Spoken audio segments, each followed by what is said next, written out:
I was sitting in the parking lot of St. Andrew's Presbyterian Church in Sudbury when my phone buzzed in my coat pocket. It was a number I didn't recognize, a local area code, but not one saved in my contacts. I almost let it go to voicemail. I wish now that I had. Not because the call brought bad news exactly, but because of everything that followed after I picked up. "Is this Graham?" the voice said.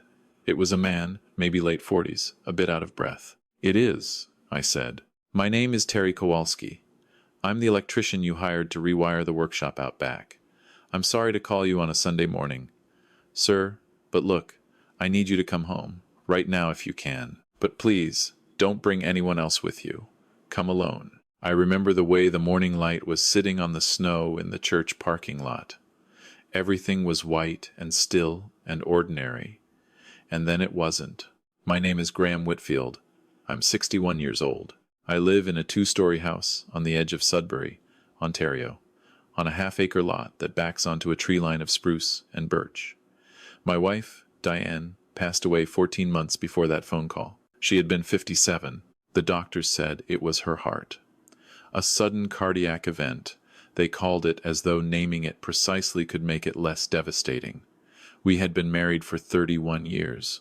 After she passed, I couldn't bring myself to change much in the house. Her reading glasses were still on the nightstand. Her gardening clogs were still by the back door. Her workshop, a small outbuilding her father had built in the 1980s, which she had reclaimed and made her own, still had her tools hanging on the pegboard in exactly the order she'd left them. Diane had been a woodworker in her spare time. Birdhouses, small furniture, frames.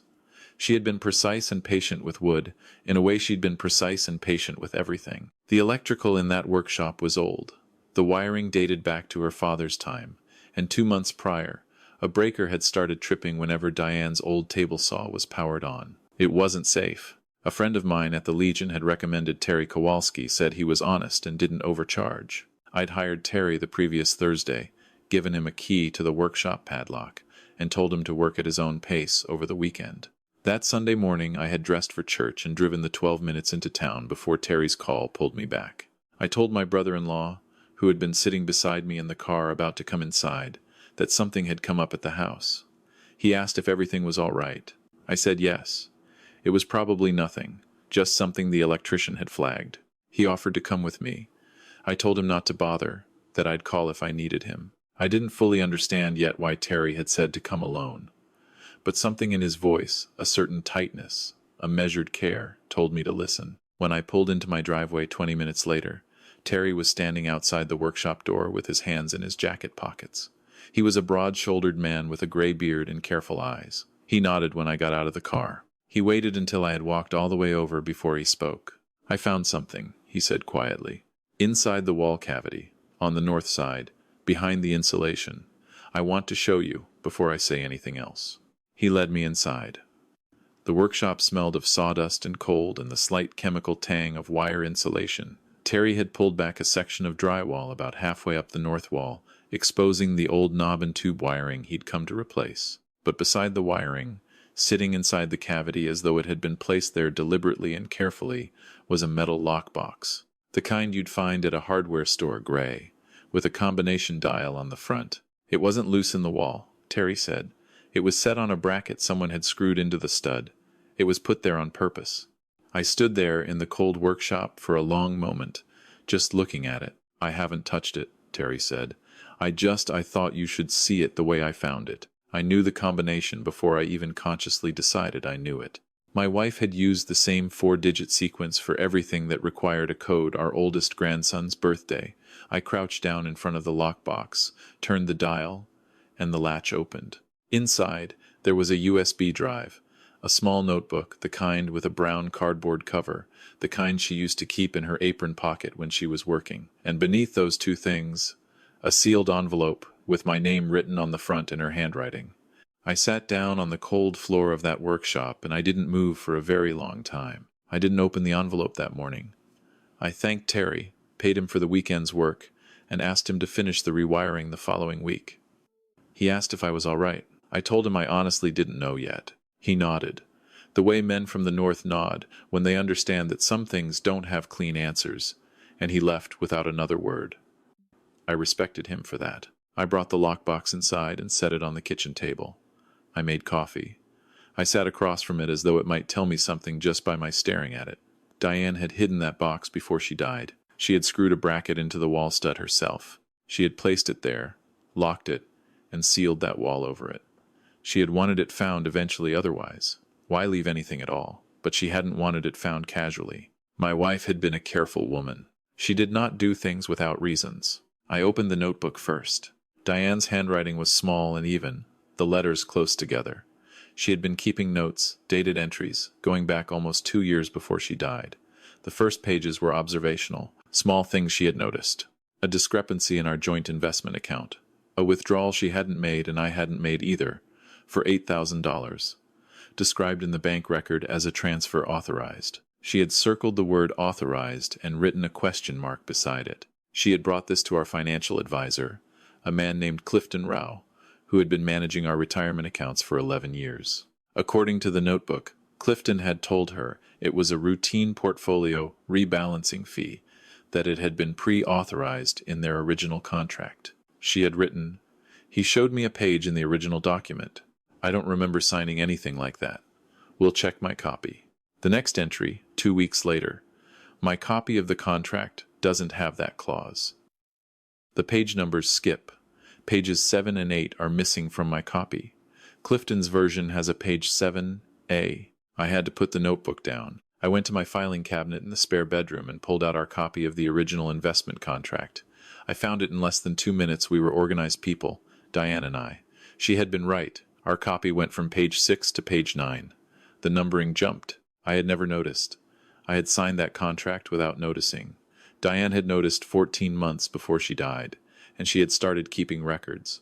I went back to the notebook. Over the following months, Diane had tracked 7 additional transfers, ranging from $4,000 to $22,000, all described in similar language. All, she had come to believe, unauthorized. The total came to just under $90,000, but that wasn't the part that stopped my breathing. Midway through the notebook, the entries changed in tone. Diane had begun to feel unwell, fatigue that she couldn't account for, heart palpitations, a shortness of breath that came and went without obvious cause. She had gone to her doctor, a GP named Dr. Harpreet Sandhu, who had run blood work and an ECG, and told her that her heart showed some early signs of arrhythmia not uncommon in women her age, he'd said, and manageable with medication and lifestyle adjustments. She had started a prescription, but the symptoms hadn't improved. In fact, they'd gotten worse. And then she had written, in the margin of one entry, in handwriting slightly less controlled than usual, as though she'd written it quickly, or with emotion, "The supplements. When did I start taking them? Check the date." I remembered the supplements. About 18 months before she died, someone had given Diane a gift basket, one of those elaborate wellness baskets, wrapped in cellophane, with teas and candles, and a collection of herbal capsules. Magnesium, she'd told me, good for sleep and heart health. She'd started taking them religiously. I could not immediately remember who had given her that basket. The notebook told me. 3 entries later, in careful handwriting, the basket was from Clifton. He gave it to me at our November meeting, said his wife swore by the brand. "I've been taking these capsules for 16 months. And then, the line that I have not been able to stop thinking about since. I don't think I should take them anymore. But I need to be sure first. I need to save one and have it tested. If I'm wrong, I don't want to destroy someone's life over paranoia. If I'm right, I need evidence." She had been saving evidence.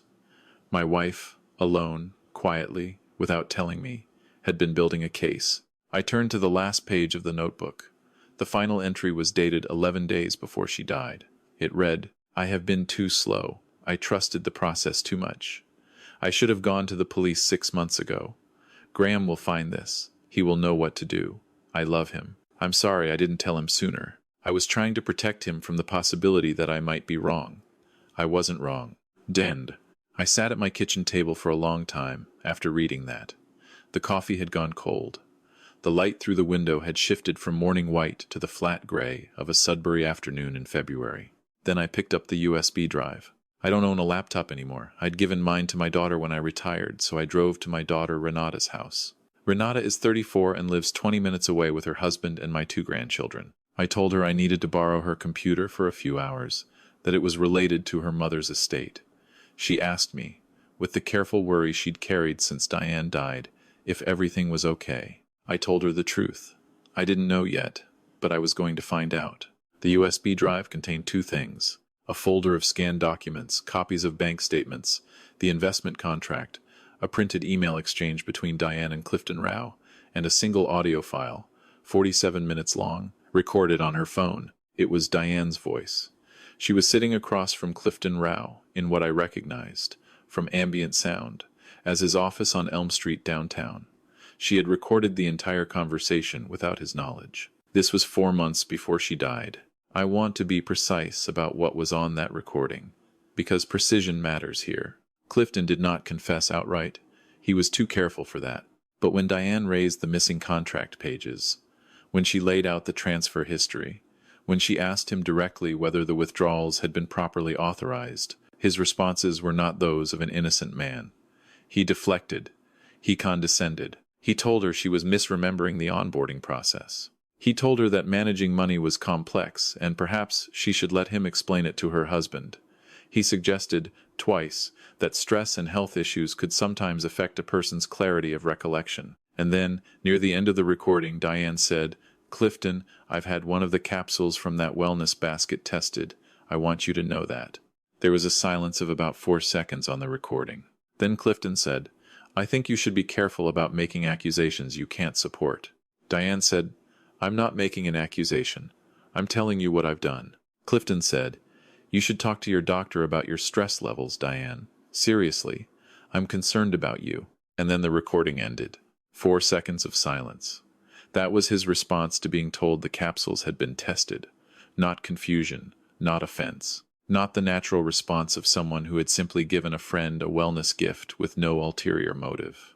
4 seconds of calculating silence, and then a pivot to undermining her credibility. I drove home from Renata's house slowly and carefully, the way you drive when your mind is somewhere else and you know it. When I got home, I opened the sealed envelope. It was 2 pages, handwritten.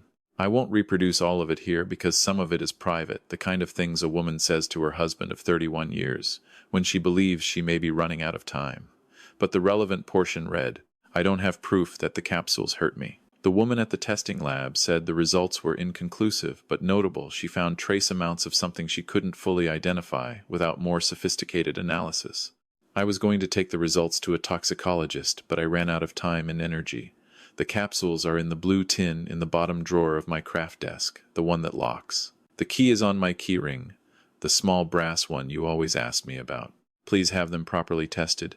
Please go to the police with everything in this box. And please don't go to Clifton alone. Don't confront him alone. He is not who we thought he was. I found the blue tin exactly where she said it would be. I did not go to Clifton alone. I want to be clear about that, because I had the impulse, the sudden, burning impulse that comes to men my age who have lost someone, to walk into his office on a Tuesday morning and lay all of it on his desk and watch his face. I am glad I didn't. Diane had told me not to, and she had been right about everything else. Instead, I called a lawyer, a woman named Margaret Osei, whom I had met through the church and who worked in civil litigation. I told her everything over the phone, all of it, start to finish. She was quiet through most of it. When I finished, she said, "Graham, I need you to bring me everything in that box. Don't make copies.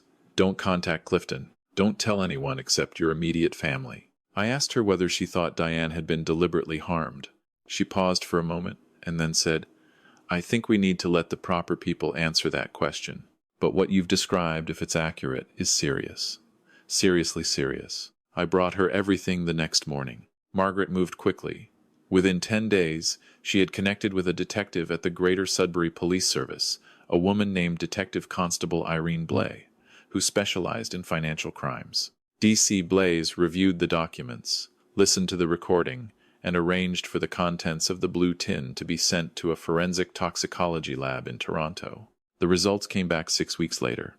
The capsules contained a substance called digitalis glycoside, a compound derived from the foxglove plant, used in small, controlled doses in cardiac medication, but toxic in larger or sustained amounts.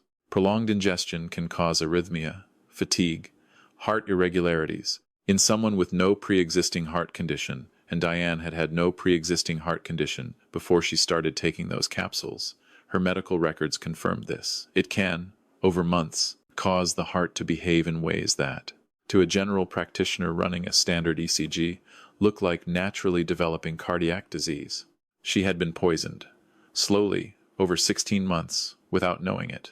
And when she had started to suspect, she had been too sick and too careful and too alone in her suspicion to stop it in time. Clifton Rao was arrested on a Wednesday morning in April. The charges included fraud, theft over $5,000, and after a longer investigation that took 8 more months, criminal negligence causing death. The Crown prosecutor told Margaret that the case was not simple and that the last charge would be difficult to prove beyond a reasonable doubt, given the indirect nature of the poisoning.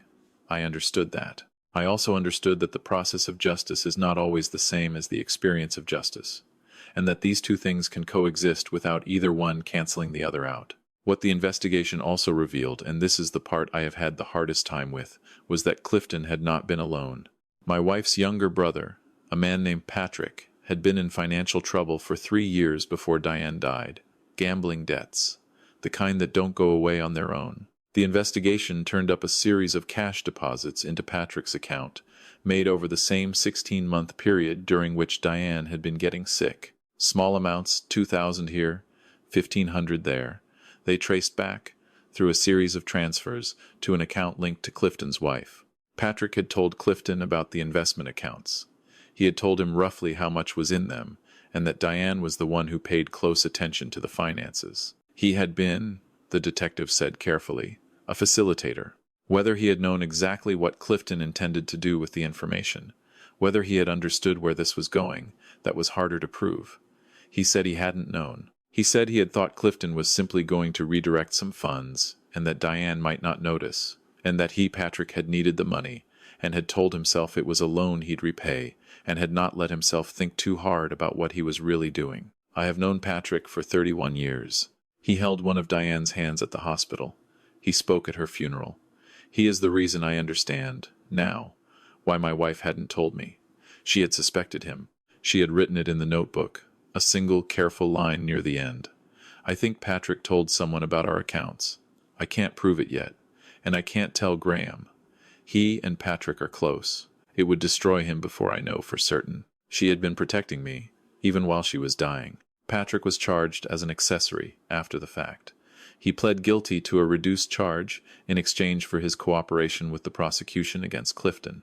I haven't spoken to him since. I don't know if I ever will. I don't say that with heat. I've had enough time now that the heat has mostly gone. I say it because I genuinely don't know how to hold the person who helped set in motion the death of the woman I loved, and I have stopped trying to force an answer I'm not ready for. Clifton Rao was convicted on the fraud charges. The criminal negligence charge was ultimately stayed by the Crown, not because of lack of evidence, but because of a procedural issue with the toxicology chain of custody that Margaret explained to me at length and that I understood in theory but could not absorb emotionally. He served 14 months. The civil suit, which Margaret pursued separately, resulted in a settlement that returned most of the stolen money, plus significant additional damages. I donated a portion of it to the cardiology unit at Health Sciences North. It seemed right.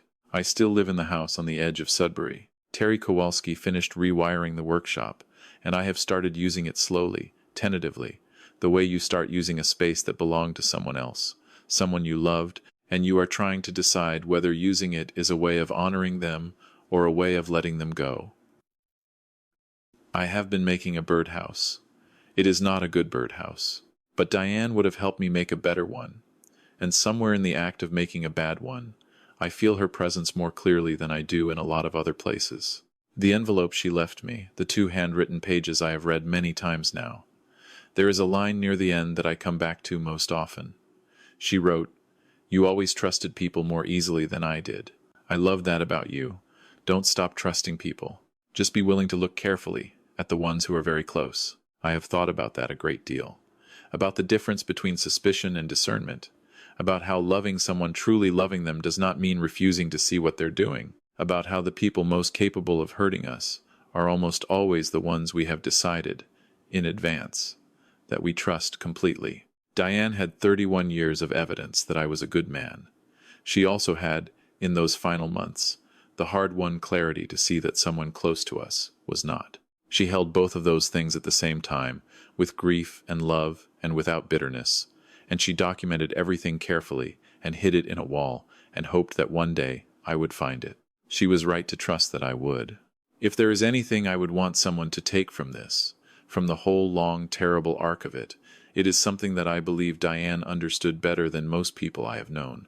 That love is not the same as blind trust. That caring for someone means staying clear-eyed about the people around them. That when something feels wrong, the most loving thing you can do is not to protect the people you care about from that feeling, but to document it and take it seriously and refuse to let it be dismissed.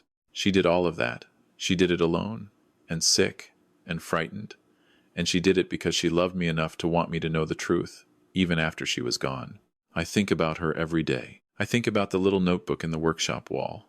I think about a woman with sawdust on her apron and reading glasses pushed up onto her forehead, sitting at her craft desk late at night, writing careful notes about things she was afraid to say out loud, making sure the evidence was there, making sure I would find it. She was the most precise person I have ever known. She was also the bravest,